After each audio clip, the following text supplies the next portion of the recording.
ZB9 news కి స్వాగతం. Ramagundam corporation 29వ డివిజన్లో కాంగ్రెస్ అభ్యర్థి నసీమా బేగం మహమ్మద్ ప్రచారం నిర్వహించారు. ఎమ్మెల్యే రాజ్ ఠాకూర్ సహకారంతో అభివృద్ధి కార్యక్రమాలు చేస్తానని ప్రజలకు వివరిస్తూ తమకు అత్యధిక మెజార్టీతో గెలిపించాలని కోరారు.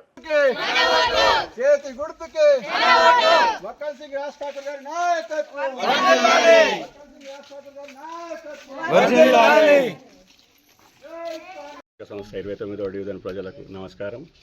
మేము 29వ డివిజన్లో పోటీ చేస్తున్నాము. అధికార పార్టీలో ఉంటూ ఎన్నో కార్యక్రమాలు విజయవంతంగా చేసినాము. కాబట్టి ఇప్పుడు ఈ యొక్క ఎన్నికలలో మాకు భారీ మెజార్టీతో గెలిపించాలని లింగాపురం గ్రామ ప్రజలు, హౌసింగ్ బోర్డు గ్రామ ప్రజలు, కాలనీ వాళ్ళకు కోరుకుంటున్నాము. రాబోయే రోజుల్లో ఎల్లవేళలో మీకు అందుబాటులో ఉండి అభివృద్ధి కార్యక్రమాలు నిర్వహిస్తామని, మీ యొక్క సహాయ సహకారాలు మాకు కావాలని, మీరు ఓటేసి మాకు అధిక మెజార్టీతో గెలిపించాలని కోరుకుంటున్నాం.